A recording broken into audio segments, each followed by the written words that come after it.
you so much for being here. I always start shows like this when I know that we have a difficult conversation ahead. I say, this is why I love the Tan Band, because we always need somebody to lean on. And today we are talking with the award-winning radio show host, comedian, actor, philanthropist, somebody that I've admired my entire career, Rickey Smiley. Almost 20 years ago, Rickey started the Rickey Smiley Morning Show, which quickly became one of the fastest growing radio programs in the nation, reaching more than 10 million people every day. In fact, his fans tweet out all the time. One person said, "I'm in love with the Rickey Smiley Show. Literally gets my day started." He is the kind of voice, the kind of person that wants you to wake up with joy in your life. That's a big part of his message and how he uses his platform. But about 6 weeks ago, Rickey Smiley revealed to his fans devastating news. His oldest son, Brandon, has suddenly died. And Rickey posted a gut-wrenching video that I saw and the world saw on his social media. Hey, I just have to, I just have bad news this morning. I'm on my way to the airport to get to Birmingham. I just want everybody to pray for me. Pray for our family. My son, Brandon Smiley, has passed away this morning. The outpouring of love and support was immediate as Rickey continued to share his journey of even laying his oldest son to rest. A heartbreaking moment, in fact, included him taking his fans, the people who love him and root for him, to the funeral on his social media. Take a look. I had to go right there and look in the closet, get a pack of t-shirts, underwear, socks to bury his son in. Rickey is here in hopes of helping other parents who are dealing with grief. Tan Fam, please welcome NAACP Image Award winner and father, Rickey Smiley. Thank you.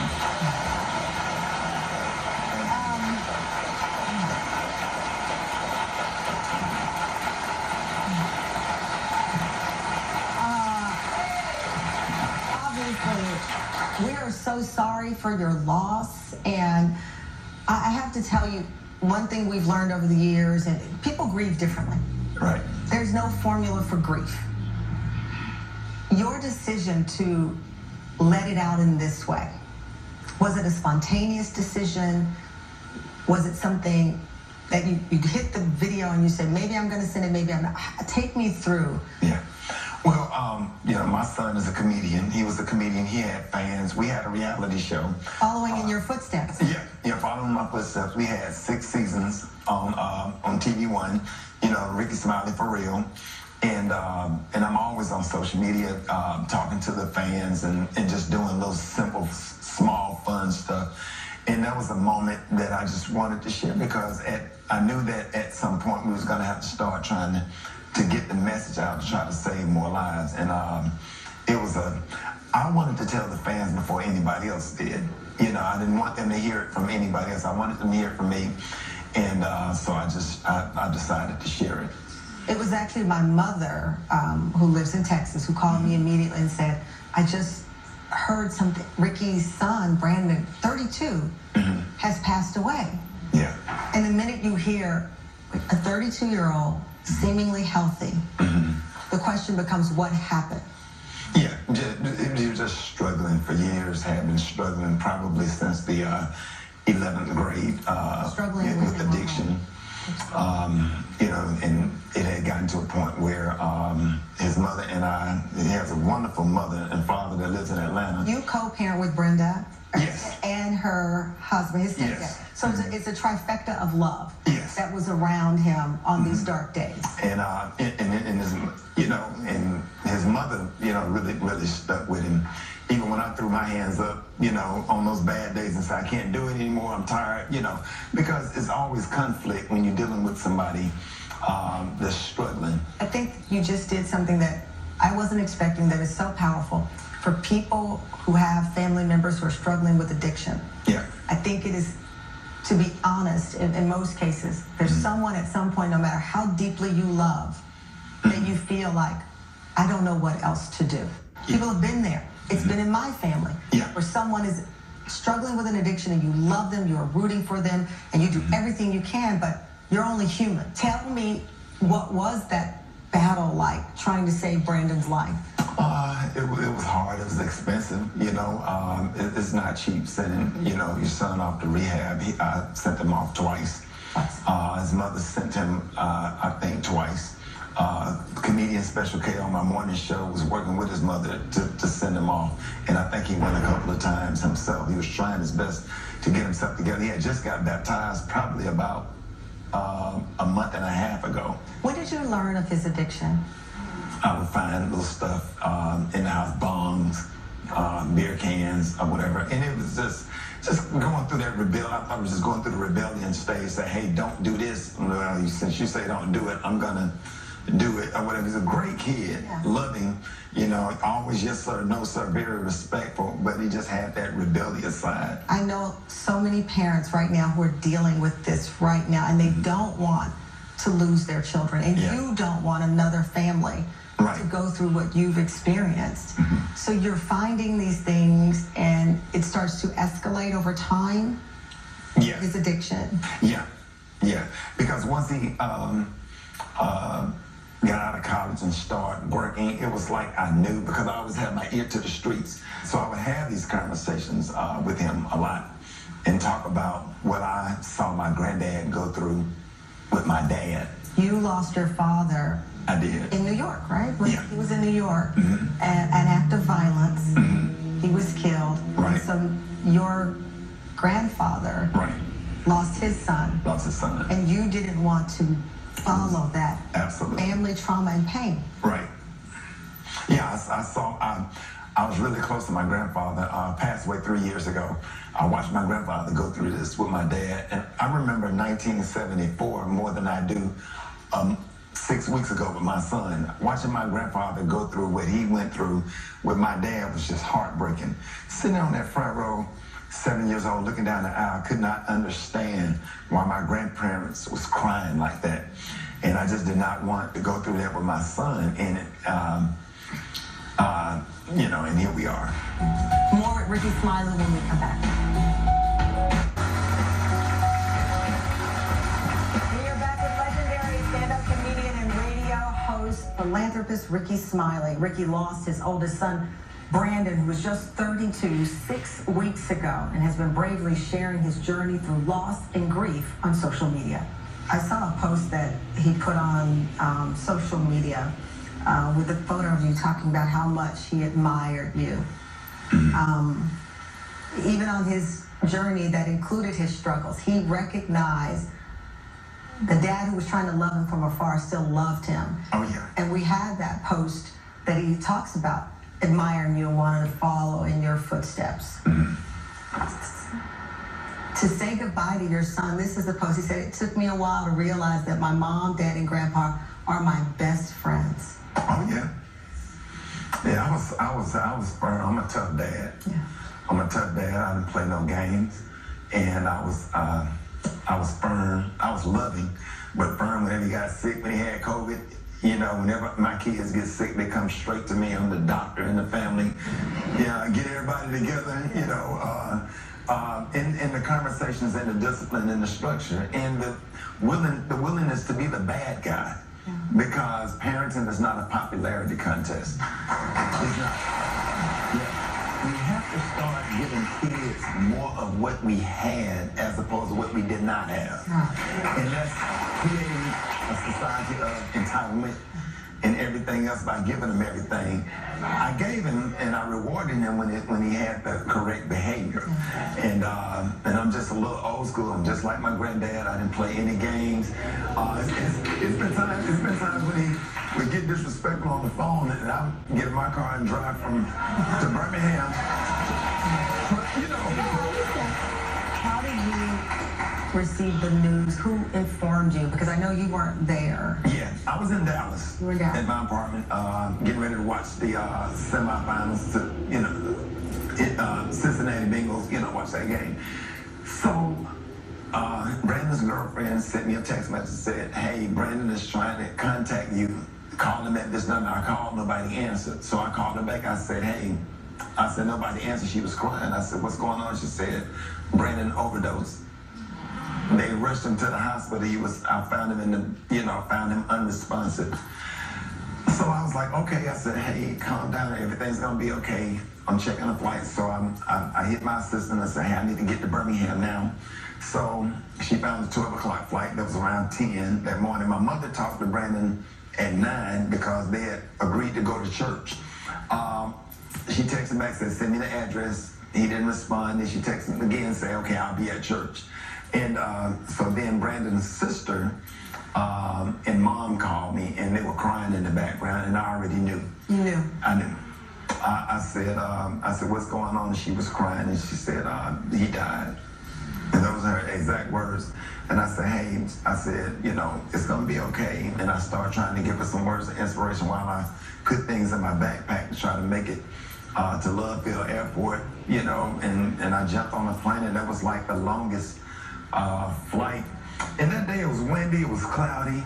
The flight was rough, the plane was dropping and twisting and turning. And I was sitting on the flight just like this the entire time. Like, what else? My day couldn't get any worse. If I don't make it home, I just don't make it home. At least I'll be with my son. Then I started thinking about my other kids and my grandkids. Say, hey, I hope I make it home safe. And I got home, and it was just heavy. It was sad to hear the one memory I can't get out of my head is hearing my mother cry. Because my mother has 33 years clean, and so she understood it. And even when a lot of us like, hey, I can't do it no more, my mother stuck with him and believed in him and tried to hear my mother, cry like that. That was probably the worst part for me, personally. The official cause of death for Brandon, authorities have not. They're waiting and pending additional lab work. Mm-hmm. But based on what you know about your son, the arrows point for you that it was... Yeah, probably. If I had to guess personally, probably got a hold of something bad that was laced by fentanyl, which is killing a lot of our kids. Brandon is the third family member to die at the same age. The past 2 years of fentanyl, and it's rampant. It is bad. It's terrible. And I just hope that kids would not take anything ever. I hope parents have these conversations with these kids early. They get them in middle school now, in the form of candy, in the form of everything.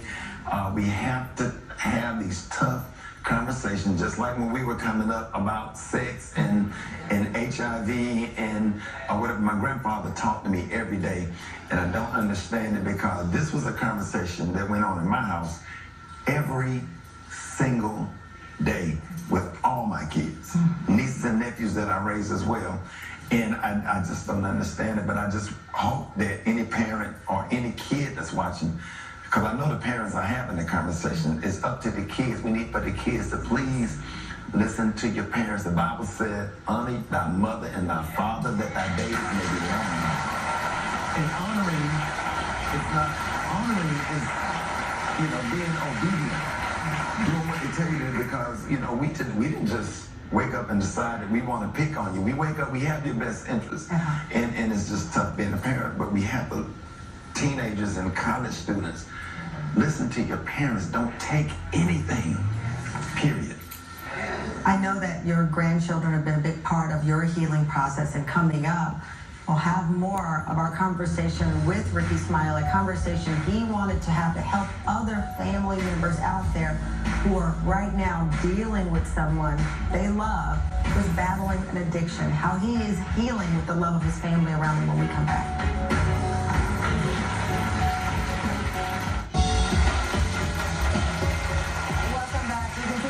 conversation with NAACP Image Award-winning radio legend, the multi-talented Rickey Smiley. And Rickey, before the break, we were learning more about Brandon's journey, but you are and your family are in the healing part of this. Yeah.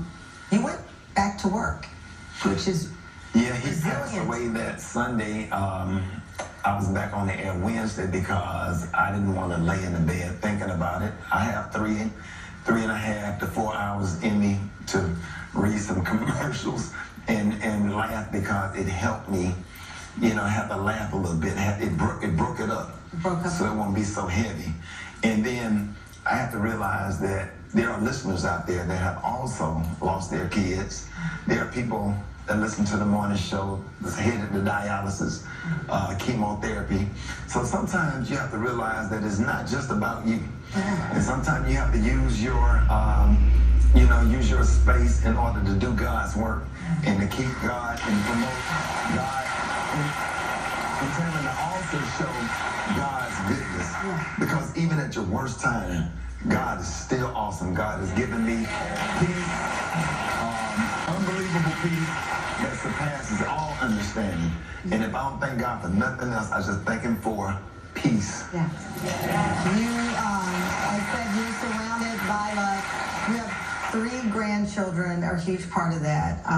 You share pictures of Grayson, Denver, and Brandon's daughter, Storm. After Brandon's service, you actually ended the day with pushing his daughter on the swing, and you posted a video of this moment. I had the worst day of my life, and God is so good. He let me just end my day by pushing my granddaughter on the swing. I thank Him.